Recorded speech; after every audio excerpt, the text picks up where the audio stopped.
Agile Selling. To win more sales, you have to learn how to learn.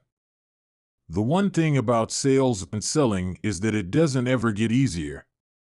Even with plenty of experience, you might feel that you've finally got the knack, only to have the market and environment change in front of your eyes.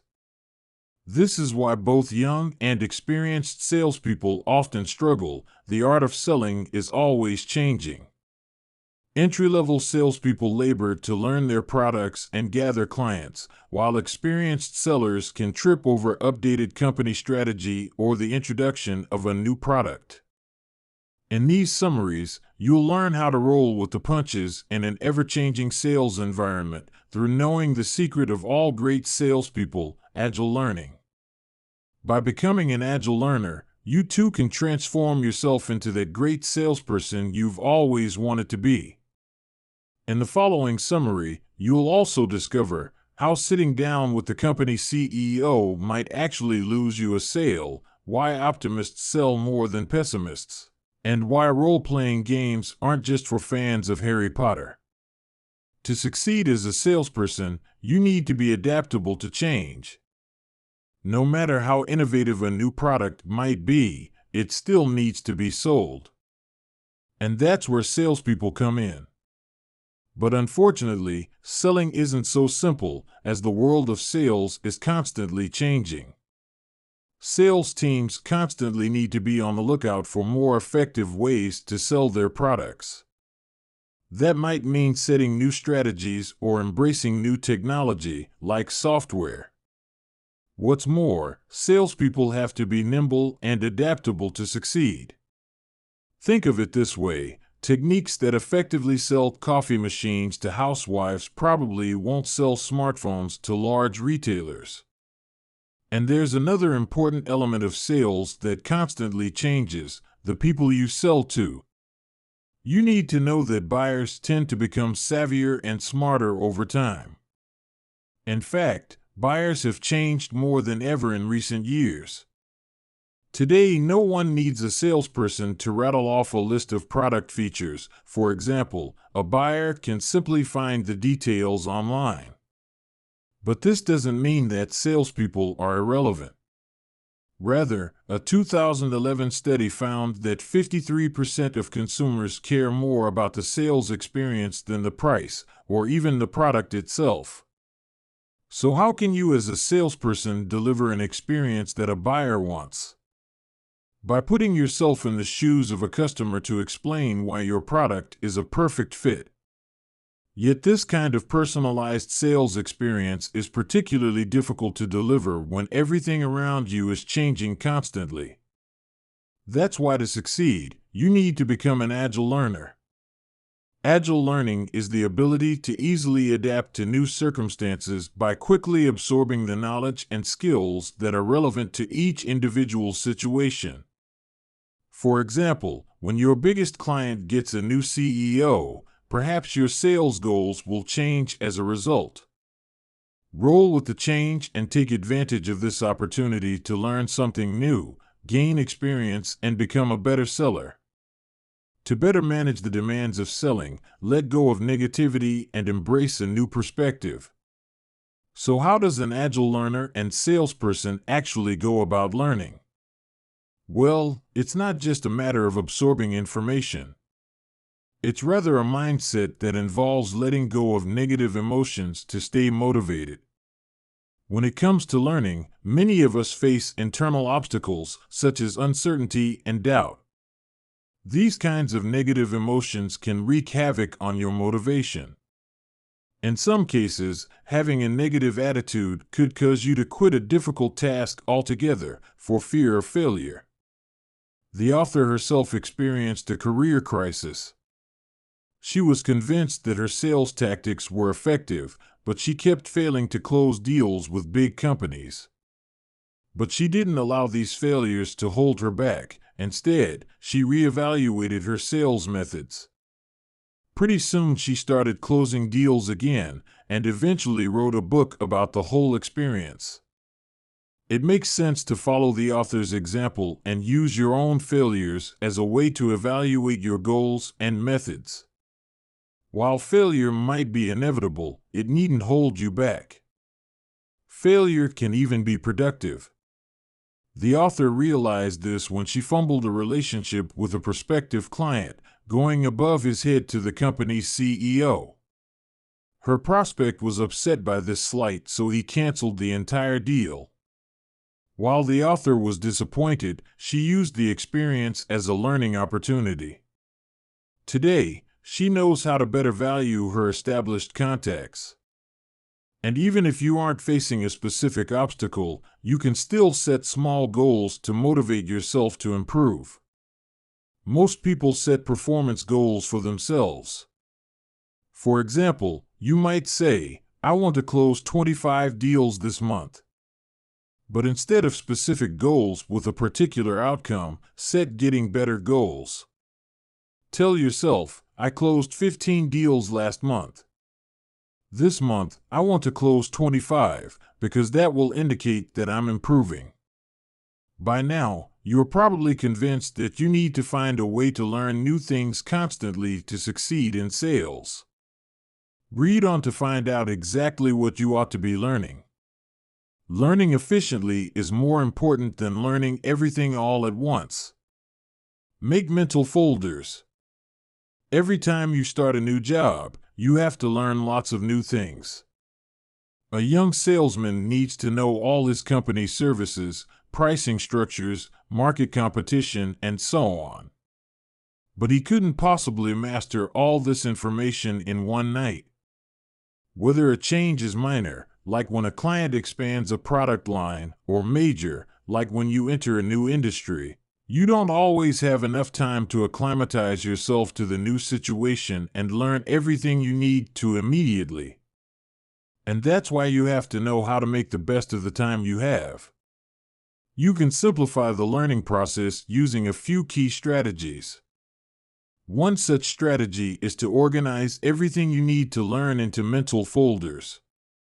These are blocks of information, each folder on one subject, that you can access quickly. For example, it isn't helpful to think about target markets when you're improving your selling skills.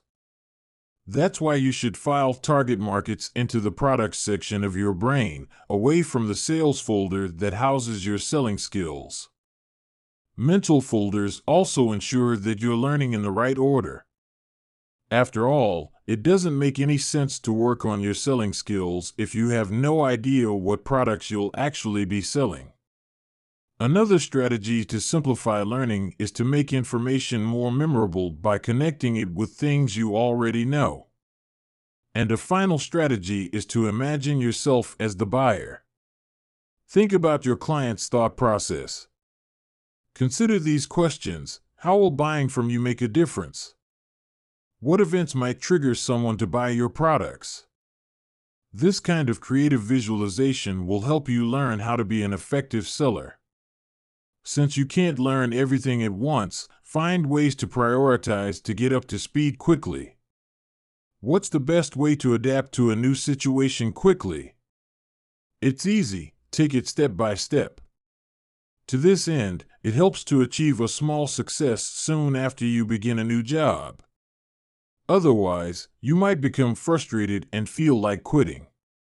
Although we learn from failure, failing at the very start of a new endeavor can lead to feelings of self-doubt. You might even start thinking of yourself as a loser and hating your job. Yet the problem isn't with you. Lee Sauls, an expert in sales management, says that even experienced sellers need at least 8 months when starting a new job to perform on the same level as people who are already accustomed to the sales environment. So to gain confidence and start off on the right foot, begin by concentrating on details you absolutely need to know to gain situational credibility. Situational credibility is the ability to have a conversation with other people working in your industry without sounding completely oblivious. Because as we mentioned earlier, you can't learn everything at once. So prioritize. Concentrate on these 3 absolute need-to-knows, which apply to every field. 1. Insider language. Take notes whenever someone in your field uses a word you aren't familiar with. Learning the jargon will help you sound like a member of the group quickly. 2. Your buyers. Figure out who's responsible for buying. Is it usually the CEO or her secretary? What's most important to these people? 3. The status quo. Find out how buyers are doing without you. Which products and services are they using instead of what you're offering? What value do you offer?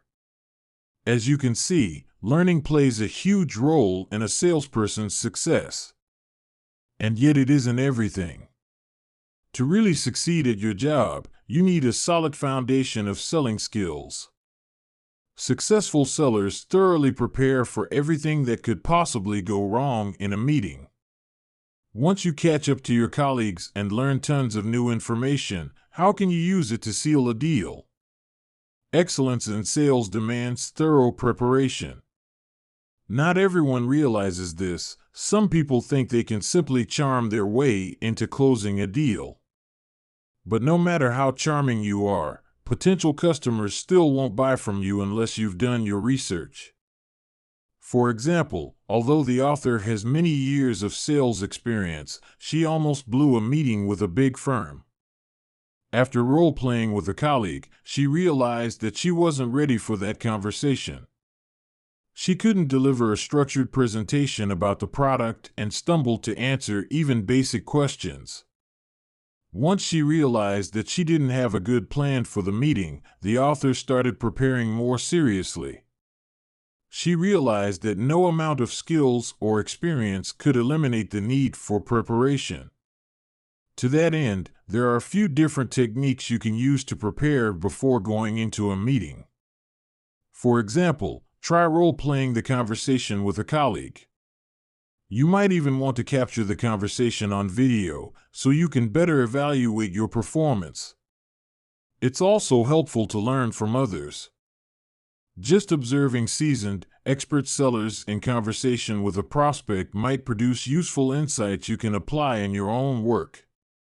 Another way to prepare for a meeting is to create a plan of the flow of the conversation, with recovery strategies that will allow you to get back to the script if anything goes wrong. The point is, be prepared for anything. That's what helps prevent bad surprises. Basically, you should expect that everything that could potentially go wrong will go wrong. Ask yourself, what's the most difficult or inconvenient question you could be asked? What will you do if your computer doesn't start up? Prepare for everything. Selling is all about personalizing your pitch, and that's why communication skills are so crucial. Once you've got the knowledge and you're well prepared, it's time to refine your communication skills. Because as a seller, it's your job to lead a conversation, not just to push products. Some people mistakenly view salespeople as a billboard, but you're not there to simply fill a prospect's ear with sales pitches. You're there to provide a personalized sales experience. That's why it helps to research prospects in advance. You want to have a good idea of what they're looking for, what they need, and what you should expect from your interactions. And on the basis of all that information, you need to prepare powerful, informed questions that show you care. For example, ask about the impact a product change might have on your prospect's business. Or ask your prospect to describe how they perceive the risks of switching from the current product they use to the one that you're selling. Ultimately, this kind of conversation is all about asking how you can meet your prospect's needs. It's not about citing different product outlines, but personalizing your pitch, and that's exactly why communication is so crucial.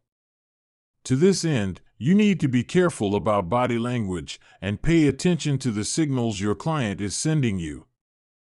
Being sensitive to the way other people react to you is essential when you're trying to charm them into buying from you. For example, a salesperson who had great success in New York moved to Minneapolis. Once there, he struggled to close a sale as people were put off by his pushy ways.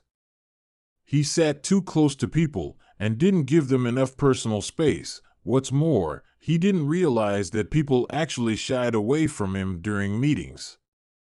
Simple awareness of how people were responding to him would have certainly helped him sell. Practice makes perfect. Work hard to improve your sales skills on a daily basis. In addition to all of the strategies you've acquired over the course of your career, you should also work to keep your skills honed on a daily basis.